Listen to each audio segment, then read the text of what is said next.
I mean, you've been sleeping on a rock. I don't think anybody has, because Ja Morant has made headlines throughout the entire nation over this past weekend, really the last month or so. But just going down the timeline, Indiana Pacers game, I think it was earlier last month or end of January. The whole ordeal with his brother and that whole deal with the Pacers staff or whoever got to with the players on the Pacers. Then the story coming out about what happened last summer at Ja's house with the high school player. Then last week, that story getting resurfaced again, but this time involving a gun potentially. That Ja Morant may have had a gun on his waist. Then another story, a finish line story of his mama getting to a finish line employee and calling Ja and him up, coming in 9 deep. That's another story that came out that happened last year. All of this, Ja Morant got his lawyers, they fighting, yada yada. Then you come to Saturday morning after somewhat embarrassing loss, after being tired going to the fourth quarter against the Denver Nuggets and losing by like 20. Ja Morant at the strip club, and what appears to be a gun, could be a lighter, as some people have referenced it. And, some guns look like lighters and everything, but he posted this on his yes. And I googled this guy. It looked like I've seen him before. I feel both of them gonna have some fire coming out though. I got you. Right. Stop. But yeah, so Ja Morant posted this Instagram story, and this is the whole talk all of a Saturday, right? And then eventually comes news out there. Ja Morant is leaving the team for 2 days, and he does come out with a statement apologizing and everything going forward. So I just want to lay it out. We got a day. We passed the day. Let's see where everybody's feelings are at today and just about the whole situation and what are y'all feelings about everything that's transpired with Ja Morant. In some ways, I kind of feel sorry for him. I think sorry for him because I think what I would like for us to realize is that nobody's perfect. We've all made mistakes before in our younger days, and we got to think about it. Ja Morant is even 25 at this point. Yeah, he's only 23, and so like I said, we've all made mistakes. Now, granted, some of the mistakes are bigger than others, and I think with him having the spotlight and the platforms that he has, I think some of the things that he's doing that he probably would want to keep behind the curtain or in the dark, it's coming to the light. So I'm saying that I hope as days and weeks come and go that he can understand the magnitude in which he's put himself in and start to kind of take a road that leads to the success that he's already had, right? You talk about the endorsementships that he's gotten. I think he has Nike, he has Powerade, he has multiple other endorsements. And so I don't want there to be a 30 for 30 series in the next 8, 10, 15 years to where we see the rise of Ja Morant, but then we see the fall of Ja Morant because of some of the issues or the mistakes that he's made. So I'm just going to say that as somebody who has made mistakes before, that I just hope that he can surround himself with better people, which then will make him make better decisions. So that way he can continue to provide for himself and his family as well too. So I think in his statement that he mentioned that in some form of fashion, I think he's dealing with things mentally because he's got so much going on. So I think so much is coming at him. And so I just hope he takes these next, couple of days, along with the team help too. I hope he can take these next couple of days and games away from the team so that way he can get himself in a better state of mind for sure. So, all of this is happening to him, especially for somebody that seems like, he's homegrown in the city of Memphis. He's only been here for a couple of years, but it seems like he grew up here. So I'm hoping that things turn around for him for sure. So that way he can continue the success that he already has. Yeah, I'll keep my point brief because I'm pretty sure everyone has the same thing to say pretty much. I'll add to that and just pretty much say, man, prayers go out to him. I hope whatever is going on, if there is a mental issue, if it's stress and anxiety, man, just take as much time as you need to try to get yourself well. There comes a notion, man, when you have this platform that you've generated for yourself, being a black man of this status, there's always this notion to, hey, never forget where you come from, which is true, but there are certain ways to handle that and go by that. Like, just because you leave the hood don't necessarily mean you got to take it with you, man. And no one's going to think of you any different if you act this way or act that way. Like, we know what you can do on the basketball court, and it's generated all this. Like, Memphis has probably been in the national spotlight probably for the first time in a long while as far as the Grizzlies is concerned, and that's all thanks to you. And you don't have to keep the hood tendencies in you, man. Like, it's cool, but at some point, in some shape or form, that's gonna have to be let go. All of us have made mistakes in some shape or form at 23. I mean, it's just a part of growing up, and just hopefully he's taking this time to really evaluate, to Skylar's point, the magnitude of how he's handling these things and the magnitude to what's going on now. And hopefully he can get back in time, and this redemption arc is probably going to be something to see going forward for the Grizzlies. Yeah, not going to bore you all with what we kind of just discussed as well. I think my most important piece that I think I will regurgitate at this time is Ja Morant's number one job right now after himself is his daughter. And the image that you portray will also be onto your family as well. And what I'm saying is, when Eva gets of age, she wants to see her father in a good light. When Aiden and Alea get of age, I don't want them to look back 10, 15 years from now and say, like, dang, my daddy was on social media with a gun or a lighter or whatever it was, because I don't want to put myself in that situation. And even thinking about as close as Russell Westbrook was and his family and the things that his children have to go through and suffer through because of how the national spotlight looks at athletes really underneath a microscope. If he's not an NBA basketball player, if he's some, I don't know, it doesn't even matter what he does. It's not even glorified to this magnitude. But because he is that, it's like you really have to tread lightly on what you do. Unfortunately, John, they're not going to talk about all the time that you've been in Memphis, handing out dinners and doing the community service that you've done for continuous amounts of years. They're not going to highlight what you do on your off days. They're not going to highlight that. And I'm not sorry about that. At this point, you have to learn what media is about. And media is going to look for the smallest negative thing to amplify everything that you do. But again, my concern right now, after his health, is mental self, right? Because if you are not yourself, you cannot pour into anyone else, is his daughter. Because again, I don't want her to have to grow up or have to go through something at her school or around her friends, making fun of her because of decisions that her dad has made, not decisions that she's made. She cannot control what her dad does. Yeah, I think what he's going through is like an identity crisis. That's what we're seeing this young man go through. He's been in the league 4 years, and he's about to make even his next contract for just next year alone. It's life-changing money for him, his family, next future generations. So what, growing up, it was always you make the bag and money amplifies who you are. You know what I'm saying? So I would like to say that, we've seen Ja's not from the hood, Ja's from, so-and-so, so-and-so. But we've seen certain neighborhoods in Memphis be quote unquote white, suburban, whatever. And now they got, the same people that Ja Morant, has an influence on. So Shitty, you brought up the fact that media plays a huge part. I think media plays way more big of a part than what it means.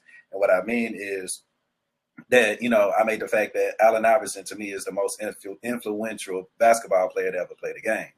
But when he came into that, that media conference and gave the whole rant about practice, his brother just died.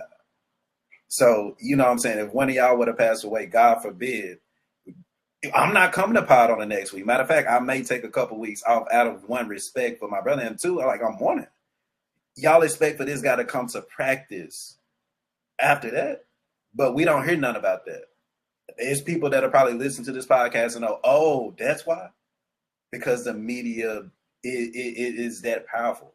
So if you ask the average basketball fan, name their top 5 influential, not best, just the way of influence the game, Iverson's nowhere in the conversation. That's what the game Ja Morant is coming into. You done got a bag from Powerade, or you getting one from Powerade. you're getting one from Nike, you're about to sell a whole bunch of shoes, and your influence is way bigger than a lot of NBA players right now. In fact, I put Ja Morant as one of the most influential players in the game right now, even though he's 4 years in. So, of course, guns legal to have. You're having a good time at a strip club. Do what you got to do, but be aware of your surroundings. And two, be aware of the timing, bro. Like the timing in this couldn't have been any worse with all this coming out. So now we got him suspended for 2 games. Granted, the Grizz got literally the easiest schedule ranking remaining, so we don't have to worry too much about that. But this 2-game suspension could end up being more if all of this evidence coming against you comes out to light. So just going forward, of course, we all make mistakes, making mistakes now, but redeem yourself afterwards. You know what I'm saying? So, man, really, really great points by everyone. And what I'm gonna take with it is, I feel like it's a blessing in disguise, right? He's 23.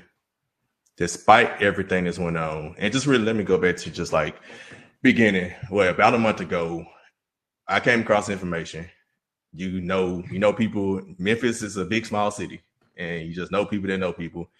When my coworkers asked me, "What you think about your job?" That's why after the whole Indiana Pacers story broke out, and my coworker, "What you think about your stuff with Ja?" Like, I don't really know too much. I try to stay out of. I wasn't there. I'm not part of his crew, right? I don't know his stuff, so I try not to really find out. On my other coworkers, hey, he knew someone that was at the whole thing last summer with the high school guy, and I'm like, oh, okay. He told me more news that, oh wow, okay, and Ja Morant is getting to some stuff, right? So then I tell y'all, and I'm like, hey, this is what I heard, but I'm gonna say is I just hope for the best. Hope that he turns around if it is true, and like I said, you still kind of question, like, man, rumors. I'm not a real rumor person, but I mean, Scouter said something. Your name says it all right now. Truth hurts, because you had said, you know what, there's some truth to that. Like, these rumors don't come out of nowhere. And I was like, you're right. Like, it's not, you don't just hear stuff out the blue, right? And that's why I like the finish line story. Some of the stuff Job been saying, or people been saying, oh, this is fishy. I'm like, it might not be totally true, but it's some truth in it. Like, something happened in these situations, and for whatever reason, he's putting himself in these situations, or and getting himself involved with the wrong people. So just like bringing forward and just seeing everything that's transpired, it's like, wow, I was hoping that this wasn't it. Like, he really wasn't like getting involved and doing all these different things, but it turned out to be true. But the blessing in disguise piece comes in that he finally apologized. He did apologize in this thing, but he finally made a statement that provided some clarity. Like, he apologized, provided some nutrition, because everything that happened, oh, hold on, man, we've been cleared. This, that. He kind of like been avoiding it, saying, nah, that was cap, just stuff like that. And this was the first time he finally said, okay, I finally accept what's happening. I'm trying to better myself. I'm gonna do better moving forward. And that's why I was glad to finally see that, because we've been getting on him about social media stuff, about this NBA stuff over the last couple of years. And it's like, let's get rid of your social media, because it feels like it's a hindrance on you. And stress, players at his level can get stressed. Like, he was young, he's getting paid millions of dollars, but just because they get paid millions doesn't mean that they ain't got mental. Shark, can I ask you this? Because we actually talked to Savage about this. Yeah. Does it matter? Like, let's say Ja Morant does delete his social media, and this is a question everybody can answer. Does it matter? Will it matter if we see him doing the same things on somebody else's social media page? Yeah. Yep. Yeah, I definitely think that matters. In my opinion, you didn't learn anything. Yeah. All you did was just change whose account it was under. That was it. Yeah. Right. And that's saying, like, oh, my bad, you have. I think the way you want to ask that too is if someone else would have maybe been recording it possibly in the post. Is that what you mean? No. I mean, like, going forward. Like, let's say even next week, Ja Morant in the club, kind of doing the same thing. Mm-hmm. But it's not on his social media page. Somebody else didn't sneak. Like recorded him but tagged him, right? Right. So it's like, are we seeing who he is, or are we just seeing a trick moment? You know what I'm saying? I think with the stories, all these different stories that are coming out leading up to this, it's showing who he is or who he's trying to be. Or, like I said, he's young. He's 23. He's going through, what we all went through at a younger age. You peer pressure, right? And no matter how much money you make, the people you're around, the people that you surround yourself with, it's peer pressure. Sheedy, I think you was about to say something. My bad if I ready to cut you off. Nah, you good. Holla. But I mean, like, after this situation, yes, it would matter. I would say definitely, because to your point that someone else made, like, has he learned his lesson, so to speak, about what he does? But but the other flip of the coin, I'm not faulting you for going out and doing whatever it is it may be. What I'm saying to you is understand the eyes are not just in the club, they're all around. And so even just taking a drink, someone can misconstrue you taking one drink, like, oh, Ja Morant was drunk at the bar yet again.